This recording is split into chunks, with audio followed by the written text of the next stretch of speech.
Halo teman-teman semua, perkenalkan nama saya Nur Zakiatul Fauziah dari Prodi Perbankan Syariah Fakultas Ekonomi dan Bisnis Islam UIN Sunan Kalijaga.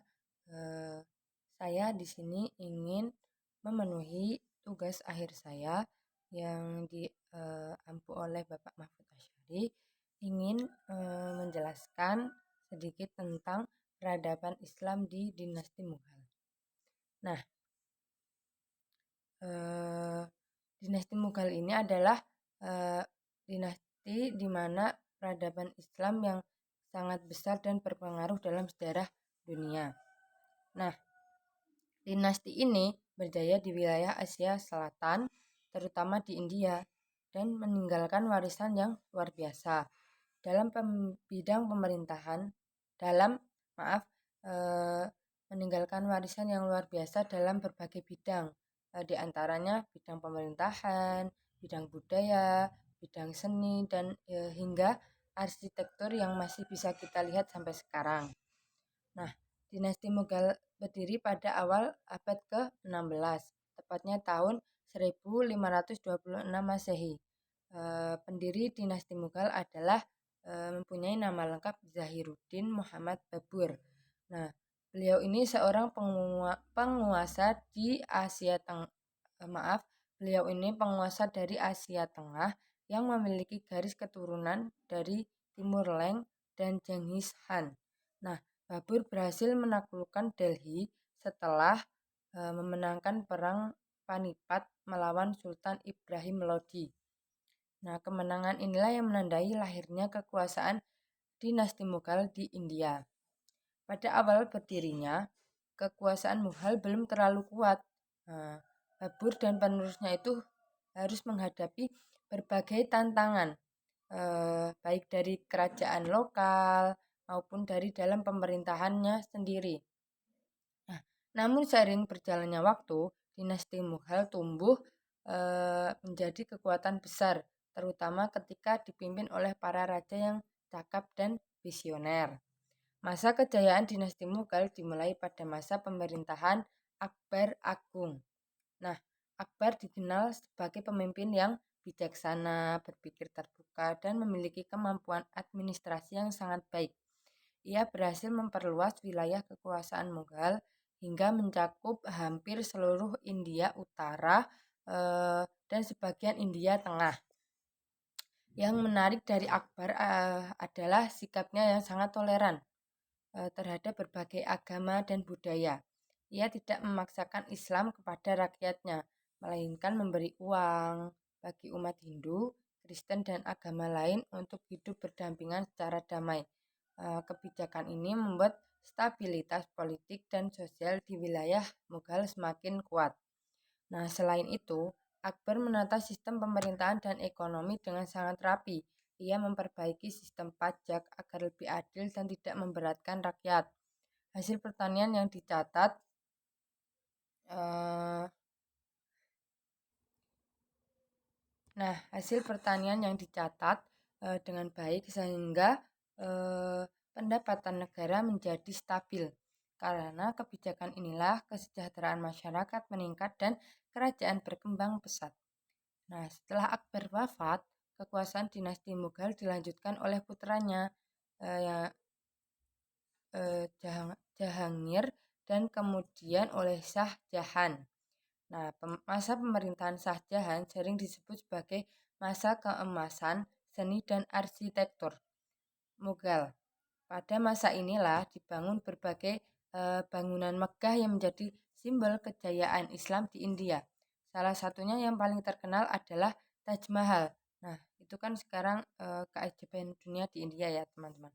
Nah, ini dulu itu dinamakan sebuah bangunan Taj Mahal itu adalah sebuah bangunan makam yang dibangun sebagai tanda cinta Shah Jahan kepada istrinya Mumtaz Mahal. Nah, Taj Mahal bukan hanyalah indah secara visual, tetapi juga mencerminkan perpaduan antara seni Islam, Persia, dan India yang sangat harmonis.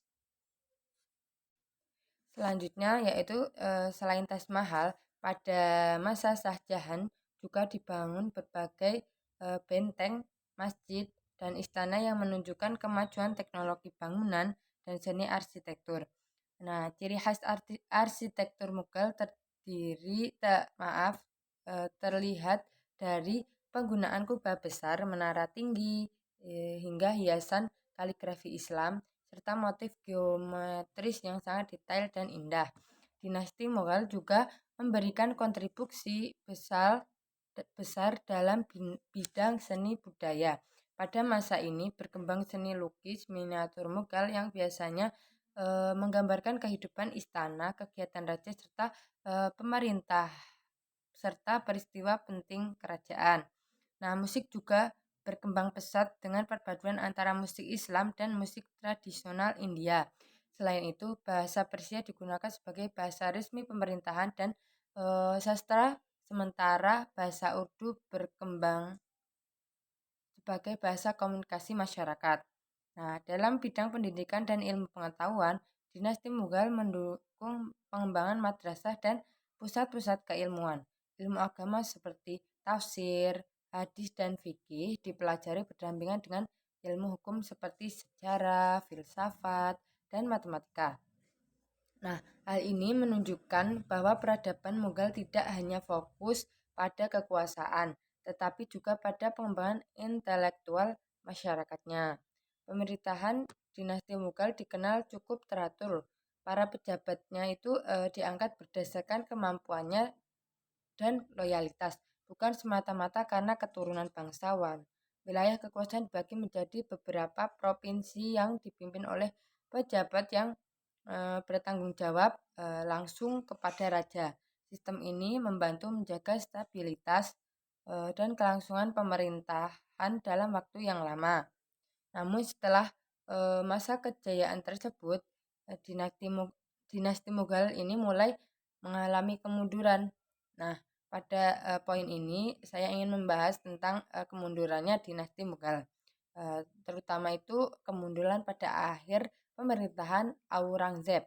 Nah, meskipun wilayah kekuasaan Mughal mencapai titik terluas pada masa ini, konflik internal, pemberontakan, serta kebijakan yang kurang toleran membuat stabilitas kerajaan terganggu. Selain itu munculnya kekuatan asing, terutama bangsa Eropa seperti Inggris, semakin memperlemah posisi dinasti Mughal. Nah, pada akhirnya kekuasaan dinasti Mughal benar-benar runtuh pada abad ke-19 ketika Inggris mengambil alih kendali politik di India. Meskipun demikian, warisan dinasti Mughal tetap hidup hingga saat ini. Bangunan-bangunan megah, sistem pemerintahan, serta pengaruh budaya Islam yang kuat menjadi bukti nyata kejayaan peradaban ini. Nah, kesimpulannya pada apa yang saya jelaskan yaitu dinasti Mughal merupakan salah satu peradaban Islam terbesar dan paling berpengaruh dalam sejarah. Nah, keberhasilannya itu dalam mengelola pemerintahan, membangun toleransi Islam, serta mengembangkan seni budaya dinasti Mughal, serta mengembangkan seni budaya dan menjadikan dinasti Mughal contoh penting dalam perjalanan peradaban Islam di dunia. Nah, sekian dari saya. Apabila banyak sekali penjelasan saya maupun perkataan, saya mohon maaf yang sebesar-besarnya. Wassalamualaikum warahmatullahi wabarakatuh. Bye.